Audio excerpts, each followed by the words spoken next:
Anniversary by Cornconic.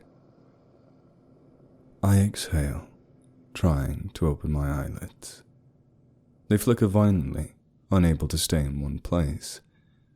I pry them open with shaky fingers. Everywhere hurts. My nose runs with blood and snot, and the air is strangely warm, the heat sticking to my body like glue. I roll over and push my chin down into my chest, trying to pull myself up. I can't feel my legs. I thump and hit them mercilessly, but it feels like they're not even there. I'm on a road somewhere. I don't know where, and I don't know why or how. I can sense danger. The road is narrow, covered in little pieces of gravel that press into the bloodied skin on my arms. The ground beneath me feels almost living. It has an unnatural warmth to it that makes me squirm. There is no wind or breeze to soothe my slowly roasting body, the air oven-like in its temperature. I'm already caked in sweat. If I squint, I can make out steep, rounded hills lurking miles away, blanketed by fog. Other than that, the landscape is flat and grassy, stretching on for as far as I can see. No animals, no people. Just silence and the taste of copper. My lips are dry and swollen, and my tongue feels like a slug in my mouth. I try screaming for help, but all that comes out is a quiet garbled whisper. Around an hour passes. My vision fades in and out, and the blood slides down my throat, only to come gargling back up again. Its taste, putrid and sour, like acid. One singular memory suddenly clears my mind. It is my 65th anniversary today. I have no idea what the occasion may be. My hopes surge as I hear the wheeze of a car engine coming down the road. A few seconds later, it rolls out of the fog. A navy blue Packard Clipper, its headlights beaming down at me like the lights of God himself. It comes to an abrupt stop a few feet away, and I can see the driver, a middle-aged man, peering down at me, checking if he's hallucinating. I beg for help with my eyes, and he steps out of the car, rushing over to my broken body. The man kneels at my shattered hip. Panic flashes in his eyes, and his face is red and conflicted. His clothes are like mine, albeit a lot less bloody. Suspenders and a buttoned shirt, like an LA detective. He pauses and glances around at nothing in particular, then back at the driver's seat, and even in my condition, I can tell what he's thinking. The man mumbles something unintelligible, places his hands under my armpits and hoists me upwards, dragging me to the car door. I push out a gobbled, "Thank you." The car is packed full of boxes, piling up to the ceiling in some places, with only the middle seat unoccupied and no legroom to speak of. The man crams me into an empty space and jumps into the driver's seat, almost slamming the car door on his foot in haste. The car's engine coughs itself back into life, and the tires scrape down against the gravel as we set off. I shrink down in my seat, trying to hide from the blinding pain. The man darts his eyes to me as he U-turns back down the road, fishing out a map and a bottle of alcohol from the glove box. He rapidly unfolds the map and begins to trace a pathway with his finger. The bottle of alcohol is placed in my lap, and although I imagine the man wants me to pour it on my wounds, I crack open the top and take a powerful swig, struggling to stay conscious. It tastes warm and bitter. I reach over to a box and pull out a handful of dirty tissues, now bloody, dirty tissues. They sink a little into my wounds, quickly becoming moist. Neither of us have said anything to each other up until the man finally decides to speak up. Put pressure on the wound, he mumbles. I almost don't hear him. He speaks with a heavy accent though, and I can't place where it's from. Germany, Russia, perhaps. More minutes pass. I keep a hand planted firmly on my left hip, fingers pushing deep into the opening of the wound. The window roller handle jiggles against my grasp. I'm unable to find the strength to pull it around. The man seems lost. He worryingly gazes at the map every few seconds, squinting and cursing under his breath. I see the symbol of a hospital at the end of his finger. The road stretches on perfectly straight for what seems like miles. It doesn't look like we're getting anywhere at all. Fog is still smeared all along the hills far away in thick clumps. Half-dried blood is stained on my teeth. My head bobs back and forth. I try to spit into my tissues but miss and dribble the saliva down my chin. Trying to stay awake, I periodically pinch my side, making my eyes twitch and flutter once more. "What are you doing out here?" I groggily ask the man. He replies.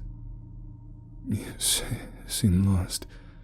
This road is just one straight line. Which way did you come from? How did you even get here in the first place?" The man pauses, an anxious stare caught in his eyes.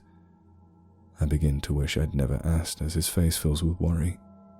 He shakes off my question and turns back to the map.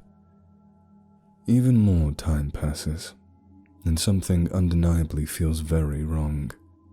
I catch occasional glimpses of movements in the fog. At first, just small glimmers of light that fade within an instant. But the further we travel, the worse they get. I can tell the man sees them too, he is just pretending he doesn't. His face is still bright red, and his bloodshot eyes stay bolted to the windshield. The map slips from the man's lap. I glance upon it, and it confirms my suspicions. It makes no geological sense. There are no roads that straight, that long, where we're supposed to be. "Have you tried the radio?" I blurted out. "No," the man replies. "No, I have not." With a shaky hand, he presses a large button on the dashboard. There is a small crackle, and for a moment it seems to flick to life. The spark of joy in our hearts is crushed, however, as a blanketing buzz of static drowns out anything that could possibly be heard. Frowning, the man turns off the radio, replacing the buzz with depressing silence. My body feels warm and heavy, yet I cannot sleep. It feels like I should have bled out by now, but still, blood trickles from my wound like a steady river. The pain is just as strong as when I woke up, maybe worse. My hair droops to my shoulders, dusting my arms with dandruff. The fog's movements are increasing in frequency. They're impossible to ignore now. Worse, the fog seems to be closing in on us. It's approaching from all angles, little by little, making the car feel even more claustrophobic. The man utters a conscious string of profanities in his native language, getting more and more tense as the minutes pass by, and the fog gets closer, just a few more feet from when it was minutes ago. Within the hour, it is mere inches away from the road. Breathing heavily, the man eases slowly off the accelerator, letting the car roll to a stop. He gently moves his hands away from the wheel. I raise an eyebrow whilst the man's face freezes in sheer terror. "Why have we—" "Shh, shh, shh," he interrupts, placing a finger on his lips. "Why have we stopped?" I continue, in a much quieter tone. "Don't you see them?" he whispers. "Right in that fucking fog over there." The man jabs a stiff finger at a spot of the fog just ahead of the car on our left. I lean in for a closer look, still not being able to make anything out. I just saw it. Some sort of massive fucking thing. 3 times the height of a car easily. For what feels like days, we stare at the fog, waiting, anticipating for anything to show up. Neither of us dare to even blink. "We're going to die out here," he speaks, his hand sliding down the side of his face. "I won't get into heaven. Believe me, I am not a good person. I did some bad things back in the war. Things that would make you sick at the sight of me. Things that make me sick at the sight of me. We tortured prisoners. We took innocent people away from their families and friends." Silent tears roll slowly down the man's face. "What about you? Got anything you'd like to confess?" He turns and stares deep into my eyes, like he is examining my soul. I stutter, struggling to form an answer. I ran over a young girl in the countryside once. Never told anyone. I was drunk, I think. I was speeding. I just left her there. Oh God, she might not have... I shiver, and the man turns back to face the wheel. "Maybe we'll see each other again. In hell." My heartbeat pounds in my ears. The tension is unbearable. It feels like something is going to jump out at us at any moment. "Back it up," I finally speak. "What?" "Back it up. If there's something there, we'll go the other way. Better than just sitting here waiting to get eaten." The man nods and places a sweaty palm on the gear shift. For a moment, time seems to hang still. Nothing moves, not even the fog. An unholy screech ripples through my eardrums just as the car begins to reverse. I clamp my hands onto my head and scream, only managing to peek a glimpse of the horrible apparition as it steps out of the fog on its bony, jagged feet and claws its twisted body towards the car. The man spins the wheel hard, pressing his foot down. It stomps after us, making the ground tremble. My ears won't stop ringing, even when the screaming stops and the figure disappears back into the fog behind us. The creature appears before us on the road again, taking up too much space for us to avoid. The car almost swerves straight into the fog, instead flipping sideways as we hit the monster's foot-like appendage. We tumble down the gravel road, our bodies bouncing off of the car's interior. At some point, we lose momentum and come to a stop upside down. The man is half conscious, streaks of blood cast across his forehead. The being lets out a victorious yell, violating my ears once again. I moan and crawl out of the wreckage on my hands and knees, finally getting a half-decent look at what it really is. A pale, humanoid figure. 2 to 3 stories tall, with bones poking out from its tightly wrapped skin, barely hanging onto its flesh. Its head is a smooth white ball with a single dark hole pushed deep into the flesh.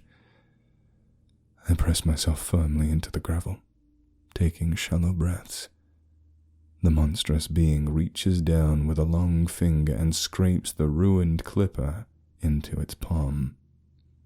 The man's helpless screams can still be heard inside the vehicle as the monster carries him away with the car, disappearing once again into the fog.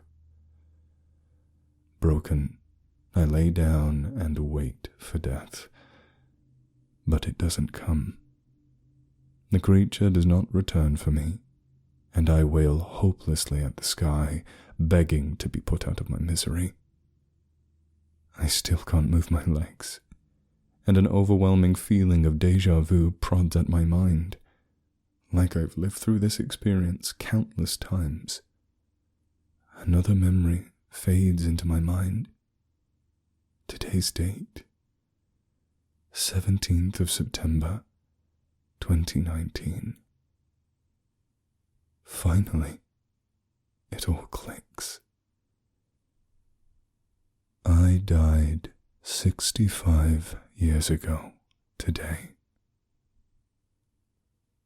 Once more I hear the wheeze of a car engine coming down the road. A few seconds later, it rolls out of the fog. A navy blue Packard Clipper, its headlights beaming down at me like the light of God himself.